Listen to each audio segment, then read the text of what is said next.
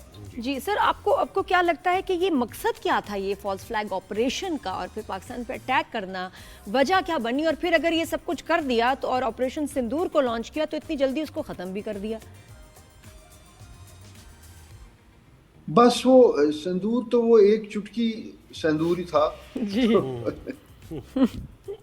تو اس سے زیادہ وہ بیچارے اتنی دیر یہ تو کچھ گھنٹے ہی چل سکتا ہے. کا مطلب کیا ذرا ہاں، لیکن ایک تھا نا کہ وہ پلان کیا کر رہے تھے کہ جی ہم فالس فلیگ آپریشن کرتے ہیں، پاکستان پہ حملہ کریں گے. حملہ کرنا ایک بہت بڑی بات ہے. واٹ ور دے تھنکنگ کہ کیوں انہوں نے ایکچولی ایک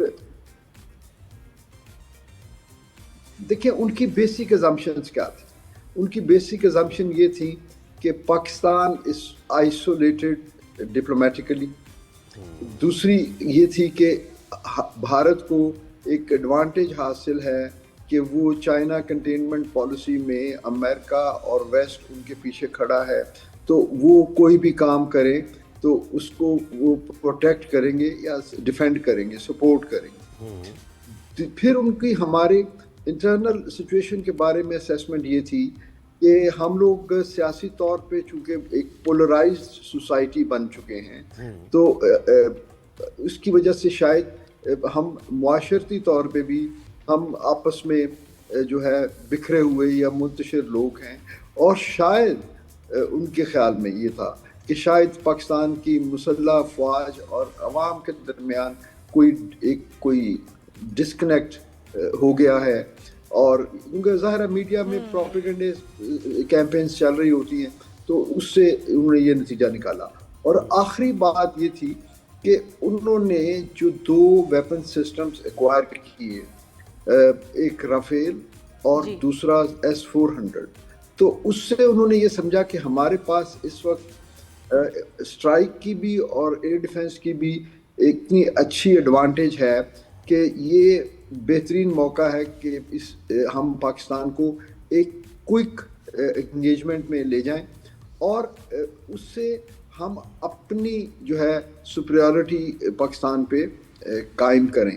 اور آپ اگر یاد ہو آپ کو، تو جب انہوں نے ہمارے کچھ مدرسوں پہ مساجد پہ اٹیک کیا، تو اس کے بعد انہوں نے ایک آفیشیل سٹیٹمنٹ دی کہ جی یہ ہم نے ان کے بقول کہ ہم نے یہ ٹیررسٹ ٹریننگ کیمپس جو ہیں ان کو ٹارگٹ کیا ہے، ہم نے کوئی ملٹری ٹارگٹ نہیں لیا.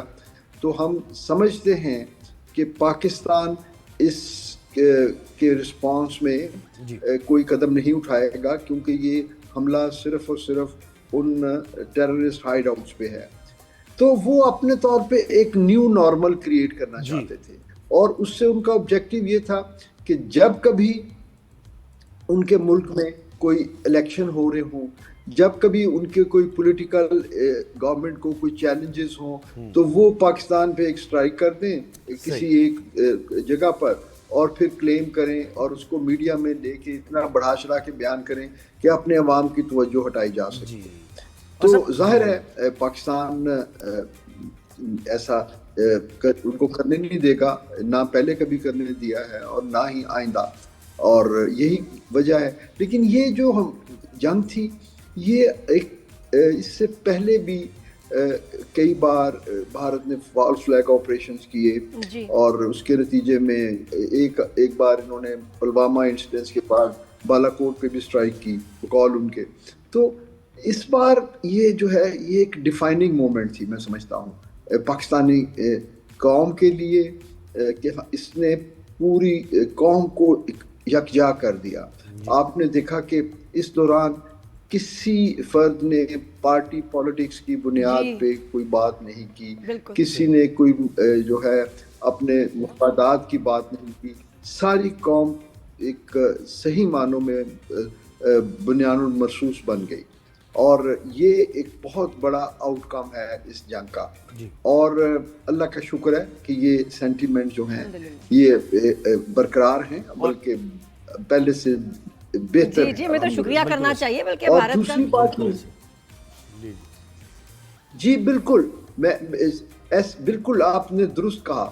اور دوسری بات یہ ہے کہ انٹرنیشنلی ہم نے اس کا فالو اپ بہت اچھا کیا, بالخصوص فیلڈ مارشل صاحب اور ان کے ساتھ پرائم منسٹر بھی, اور فارن آفس ہمارا بڑا ایکٹیولی اس نے کام کیا. تو ہم لوگوں کو جو ریچ آؤٹ کیا ہم نے دنیا کے کیپٹلز کو, اور ان کو اپنا حق اور سچ پہ مبنی جو ہے پرسپیکٹو ان کو بتایا اس علاقے کی سیکیورٹی کے حساب سے. اور اس کے نتیجے میں وہ ہمارا جو ایک تشخص ہے ایک ذمہ دار نیوکلیئر ریاست کا, وہ دوبارہ ریوائیو ہوا بالکل ایسے. اور بھارت کا چہرہ وہ ہے ایکسپوز ہوا کہ بھارت جو ہے وہ اپنے آپ کو اس علاقے کا بلی سمجھتا ہے. دیکھیے اس کے اپنے کسی بھی ہمسائے کے ساتھ اچھے تعلقات نہیں ہیں, سب کے ساتھ کسی نہ کسی مسئلے پہ اس کا تنازع ہے. اور پھر اسی طرح ہم نے اس کے بعد سر یہ جو ملٹی ڈومین وار کی ہم نے بات کی, انہوں نے کہا کہ ملٹی ڈومین وار, اس میں سائبر وار کا دیکھیں کتنا بڑا کردار ہے, جس میں S-400 ہم نے تباہ کیے, ریڈار سسٹم تباہ, اس پر ذرا سی روشنی ڈالیے. جی مجھے الحمدللہ اتفاق ہوا جی, جنگ کے بعد ہمیں چیف آف ایئر اسٹاف نے بلایا تھا کچھ ویٹرنس کو, تو ہم لوگ وہاں گئے تو انہوں نے خود ہمیں بریف کیا, اور پھر ہم نے سائبر کمانڈ کا اور آپس روم کا وزٹ بھی کیا. اور وہ ہم نے اس کے جو ڈاکومنٹری ایویڈنسز ہیں, ویڈیو اور سنیپ شاٹس جو ٹارگیٹس ہم نے انگیج کیے اور شوٹ کیے, وہ سب ہم نے دیکھے. تو ظاہر ہے ہمارے لیے تو بڑی ایک میٹر آف پرائڈ کہ ہم اس ایئر فورس نے یہ سارا کام کیا جس میں ہم نے اپنی ساری زندگی سرو کیا ہے. تو ملٹی ڈومین آپریشنز دیکھیں جی, ابھی جو جس طرح کی ٹیکنالوجی اب آ گئی ہیں اور جس طرح کے پلیٹ فارمز اب آ گئے ہیں, یہ وہ پہلے وقتوں کی وہ شارٹ رینج ایئر فورس نہیں ہوتی کہ جس میں 4-6 جہاز گئے اسٹرائک پہ, اور آپس میں اگر کوئی انگیجمنٹ ہوئی تو شارٹ رینج پہ, جس کو ہم عام زبان میں ہم کہتے ہیں جی کہ ڈاگ فائٹ ہوئی, اور پھر جس نے اچھا منور کیا وہ اپنے دشمن کو گرا لیتا ہے. یہ اب جنگ کے اس ایئر ایپلیکیشن میں اب رینجز بڑھ گئی ہیں. اب ہم دشمن کے ڈیپ انسائڈ کئی 100 میل دیکھ سکتے ہیں. ہمارے پاس ایسے پلیٹ فارمز ہیں جس میں ہم ان کے جو الیکٹرانک سسٹمز ہیں اس کو مانیٹر کر سکتے ہیں, اس میں انٹرفیئر کر سکتے ہیں, اور ان کو جیم کر کے ہم اپنے لیے جو ہے جگہ بنا سکتے ہیں پینیٹریشن کی. اور یہ سارا کام جو ہے یہ ہو رہا ہوتا ہے ڈیجیٹل لنکس پہ. بالکل, یعنی آپ یہ سمجھیے کہ ان پیکیجز میں صرف اسٹرائک ایئر کرافٹ یا انٹرسیپٹر ایئر کرافٹ ہی نہیں ہوتے, اس میں الیکٹرانک وارفیئر کے جہاز ہوتے ہیں, کمیونیکیشن جیمنگ کے پلیٹ فارم ہوتے ہیں, ریڈار جیمنگ کے پلیٹ فارم ہوتے ہیں, ایئر ٹو ایئر ریفیولر, اور سب سے بڑی بات کہ پھر جو ایویکس جن کو ہم کہتے ہیں وہ جو ہے وہ ہوا میں ہوتا ہے, اور وہ سارے آپس میں اس طرح لنکڈ ہوتے ہیں کہ پوری پکچر جو ہے ایک وہ سب جگہ شیئر ہو رہی ہوتی ہے اور کمانڈر کو پتہ ہوتا ہے. سر یہ بتائیں ہمارے پائلٹس کی ٹریننگ کا بھی بتائیں کہ ہماری ایئر فورس کی ٹریننگ جو ہے اور بھارت کی جو ایئر فورس کی ٹریننگ ہے پائلٹس کی, اس میں کیا فرق ہے؟ دیکھیں فرق جو ہے, حالانکہ ہم دونوں ایئر فورسز 47 کے بعد جو ہے الگ ہوئی, اس سے پہلے ہم اکٹھے تھے جب تو انڈیا برٹش انڈیا تھا, تو اس میں رائل ایئر فورس تھی, اور اس میں ہمارے ٹریننگ اور ساری چیزیں وہی رائل ایئر فورس کے پیٹرن پہ تھیں, جو کہ ایک بہترین ایئر فورس تھی رائل ایئر فورس. لیکن جنگ جب پاکستان بنا تو سب سے پہلے تو انہوں نے ہمیں ہمارے ایسٹس ہی نہیں دیے. ہمیں جو ہے جو فوج کو جس طرح خزانے میں سے حصہ نہیں ملا ملک کو, تو اس طرح ملٹری ایسٹس میں بھی انہوں نے ہمیں ایسٹس پورے نہیں دیے. تو ہم نے اپنا آغاز جو ہے وہ ایک چھوٹی ایئر فورس کے ساتھ کیا, اور ہمیں یہ پتہ تھا کہ ہمارے خلاف جو ہے ہمیشہ, کیونکہ ان کی اکانومی بڑی ہے. آج دیکھیے ان کا بجٹ, ڈیفنس بجٹ ہم سے تقریباً 10 گنا زیادہ ہے. تو یہ جو ایئر فورس کے پلیٹ فارمز ہیں یہ بڑے ایکسپینسو ہوتے ہیں, تو وہ اس لیے ہمارے لیے ان کو ایکوائر کرنا یقیناً ایک چیلنج ہوتا ہے. جی, اور اس کا اظہار بھی کیا انہوں نے ڈی جی نے وہی بات ہے کہ وہ اپنے جوانوں پہ نہیں پیسے لگا رہے, شاپنگ پہ لگا رہے ہیں پیسے.